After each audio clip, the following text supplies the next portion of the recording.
Guardiola, c'est l'un des entraîneurs les plus médiatiques qui existent. Et du coup, c'est l'un des entraîneurs à propos duquel on produit le plus de discours.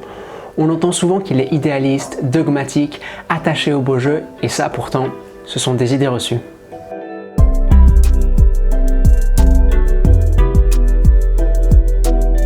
Hey, j'espère que vous allez bien, j'espère que votre équipe préférée va bien. Dans 3 jours aura lieu un choc en Ligue des Champions qu'on attend tous, Real Madrid-Manchester City. Certains disent d'ailleurs, à raison selon moi, que l'issue de cette éliminatoire, elle va déterminer la crédibilité du projet Guardiola à City en Ligue des Champions. Parce que c'est vrai que depuis son arrivée dans le nord de l'Angleterre, il a eu énormément de mal avec cette compétition. À chaque fois qu'il se fait éliminer d'ailleurs, il y a les mêmes mots qui ressortent pour qualifier cet entraîneur et pour le critiquer un peu. Et vous allez voir que la manière dont on qualifie Guardiola, c'est pas du tout la manière dont lui-même se qualifie et la manière de se qualifier des entraîneurs qui tiennent de son courant de pensée. Si je fais cette vidéo, c'est pas pour dire Guardiola est un incompris, vous comprenez rien à sa pensée footballistique. Pas du tout. Guardiola, il fait même rien pour se faire comprendre. Lors de ses rares interviews ou lors de ses conférences de presse, on n'a pas vraiment moyen d'explorer un peu plus ce qu'il pense parce qu'il fait pas vraiment l'effort d'être très didactique. Ça le saoule, tout simplement. Si je fais cette vidéo, c'est pas non plus parce que Guardiola est mon entraîneur préféré, mais par contre c'est un entraîneur qui me fait toujours réfléchir et je trouve que c'est une occasion de réfléchir justement, d'utiliser les mots que Guardiola utilise pour se décrire lui-même et justement on va utiliser les arguments de Guardiola et pas les miens dans cette vidéo. Démontons donc ces idées reçues. Première idée reçue, Guardiola est un idéaliste qui défend le beau jeu. Eh bien non, Guardiola il est jamais rentré là-dedans. La différence d'un Bielsa par exemple, qui voit vraiment une morale dans le fait de bien jouer, il faut respecter les principes du beau, du bien, on a même une obligation morale envers le public de bien jouer. C'est pas non plus une position à la Sétienne qui lui dit qu'il faut rechercher le plaisir des spectateurs et son propre plaisir dans le football parce qu'on aime le ballon. Non, non, Guardiola lui s'il joue de la manière dont il joue, c'est pour une question de rationalité. Il estime qu'en jouant son jeu-là, il a plus de chances de gagner.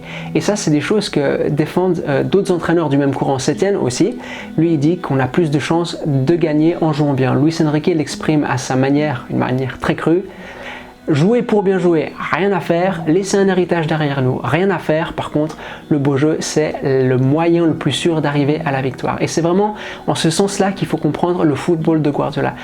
C'est vrai qu'il y a une composante émotionnelle dans le sens où Guardiola il aime que ses équipes elles lui fassent ressentir quelque chose, mais plus dans le sens d'un rouleau compresseur qui va vraiment pilonner l'adversaire. Mais en aucun cas il y a une composante stylistique, en aucun cas il y a une composante esthétique, vraiment. Cette idée que c'est vraiment la recherche des meilleurs moyens pour obtenir la victoire qui compte, on la retrouve dans cette déclaration de Guardiola où il dit « Si le chemin qui m'approchait le plus de la victoire c'était de passer 80 minutes en bloc bas, j'adopterais cette façon de jouer. » Parce qu'encore une fois, on ne défend pas un style, on est à la recherche du meilleur moyen de gagner.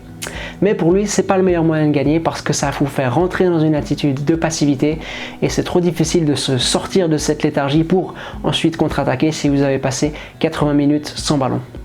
Le meilleur moyen d'arriver à la victoire, quel est-il alors? Eh bien, c'est celui qui a été théorisé par Cruyff et dont les principes les plus saillants sont il vaut mieux avoir le ballon que de ne pas l'avoir, il faut avoir une rigidité positionnelle, il faut avoir une répartition des espaces rationnelle ou encore il vaut mieux avoir le ballon proche du but adverse que proche de son but. Et justement, si c'est le meilleur moyen d'arriver à la victoire, c'est parce que Guardiola et tous les entraîneurs en règle générale veulent gagner absolument, ils ont une obsession pour la victoire. Guardiola d'ailleurs il dit que la peur de la défaite c'est son moteur. Dans les jours de match par exemple il est incapable de manger toute la journée parce qu'il a beaucoup trop peur de perdre, beaucoup trop peur de ce qui peut arriver sur le terrain. Donc voilà, il faut vraiment garder cette idée qu'on joue pas au beau jeu pour bien jouer, non, on joue à un certain type de football parce que c'est ce type de football qui va constituer le meilleur chemin pour arriver à la victoire. Et bon, il apparaît que ce type de football est agréable et séduisant, mais on joint l'agréable à l'utile et le beau jeu avant la victoire, ça n'existe pas. La deuxième idée, celle qui dit que Guardiola veut avoir la possession à tout prix, elle est intimement liée à la première. Dans le sens où, de même que le style de jeu, la possession du ballon n'est qu'un instrument pour arriver à la victoire. C'est vrai qu'il vaut mieux avoir le ballon que ne pas l'avoir, mais avoir le ballon juste pour l'avoir comme ça, sans rien en faire d'intéressant, c'est même contre-productif.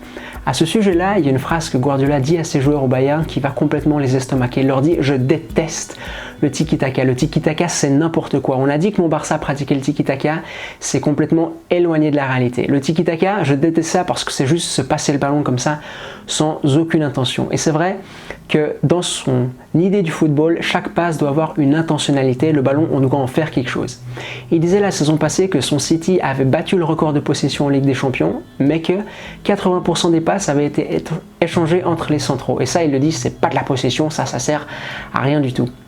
Du coup, cette idée qui pourrait perdre des matchs, mais quand même se satisfaire d'avoir eu la possession, c'est complètement éloigné de la réalité. D'ailleurs, c'est une vision qui est partagée par tous les entraîneurs qui se situent dans le même courant de pensée footballistique. Troisième idée, Guardiola est un dogmatique. Alors là, c'est vrai qu'on rentre un peu dans le domaine de la sémantique. Qu'est-ce que ça veut dire dogmatique, qu'est-ce que pragmatique, etc. Mais encore une fois, je vais utiliser les mots que Guardiola utilise pour se décrire lui-même. Guardiola, il dit justement qu'il est pragmatique. Pourquoi ? Quand il arrive au Bayern, il se rend compte qu'il ne peut pas jouer de la même façon qu'il jouait avec le Barça. Il n'a pas Messi, il n'a pas Xavi, il n'a pas Iniesta. Il a d'autres joueurs et il va devoir s'adapter à ces joueurs. Et lui, il dit qu'il est pragmatique justement parce qu'il a réussi à s'adapter. Au Barça, il ne centrait jamais. Au Bayern, il a converti son équipe en machine à centrer et ça marchait super bien. Au Barça, il disait que le plus important, c'était les milieux de terrain. Au Bayern, il va parfois se retrouver à jouer avec 5 attaquants. Et ça, pour lui, c'était l'exemple ultime que c'était un entraîneur pragmatique qui s'adaptait à ses joueurs. La même chose à City. Son Bayern était très mauvais en contre-attaque. C'est lui-même qui le disait parce qu'il avait réalisé que 9 contre-attaques sur une période très très longue dans le temps. À City, il utilise la contre-attaque parce qu'il dit mais si j'ai De Bruyne dans mon effectif, comment pas utiliser ses qualités en contre-attaque? Il dit même qu'il adore la contre-attaque. Ça c'est vrai, c'est quelque chose qui lui vient de ses années Barça en tant que joueur où Cruyff lui demandait chaque fois de chercher l'homme le plus avancé qui était Romario et quand il arrivait à faire ça, Cruyff il était super content et Guardiola aussi. En parallèle à cette idée que son Bayern n'a rien à voir avec son Barça, qui lui-même n'a rien à voir avec son City, Guardiola dit qu'il est pragmatique parce qu'il utilise le moyen le plus rationnel de gagner, qui est jouer au football d'une certaine manière. Ça fait appel à la première idée. Valdano, il dit que ce qui a été décisif dans l'apport de Guardiola, c'est que souvent on avait dit que ce style de football là, le bien joué, ça permettait pas de gagner et lui il réconcilie un peu ces deux notions. Et c'est vrai, quoi de plus pragmatique que d'utiliser le meilleur moyen à disposition pour gagner. Alors on a construit cette opposition entre entraîneur dogmatique, pragmatique en citant par exemple Mourinho comme entraîneur pragmatique, mais Mourinho c'est un peu la même chose. Il a comme Guardiola des principes de jeu de base, il le disait encore cet automne, dont il ne dérogera jamais et ensuite il fait les adaptations nécessaires, comme Guardiola au final. Là je vous propose juste une petite réflexion personnelle pour sortir 2 secondes de ce que dit Guardiola. Les entraîneurs qui veulent obtenir la victoire finale à tout prix, qui ne se soucient pas de la manière parce qu'ils la sacrifient sur l'autel des résultats, est-ce que ce ne sont pas eux les entraîneurs les plus dogmatiques au final? Est-ce que ce ne sont pas eux qui ont la victoire comme un dogme absolu?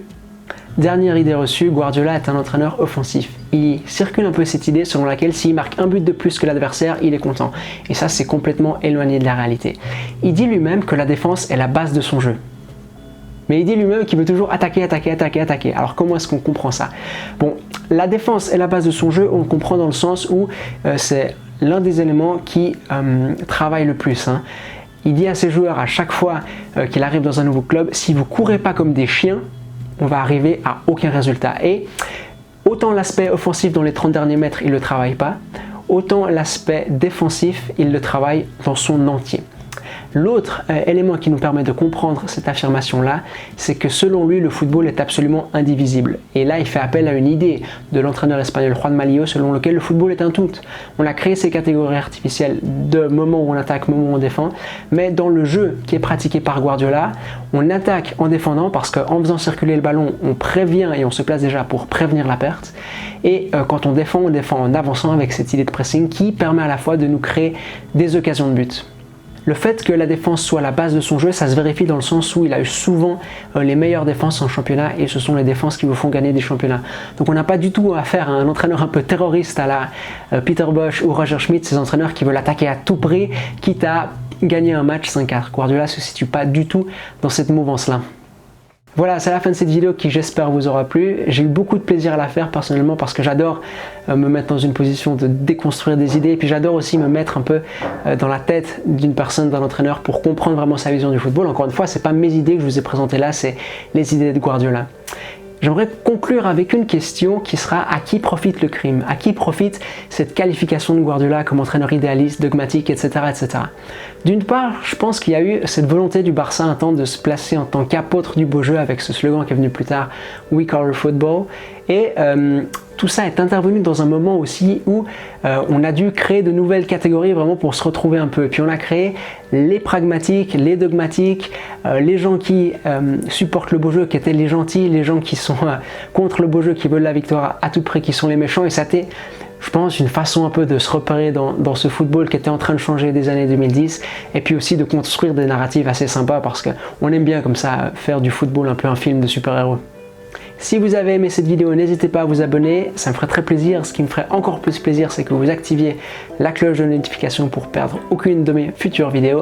Nous, on se retrouve dans une semaine comme d'habitude, dimanche 10h. Allez, ciao!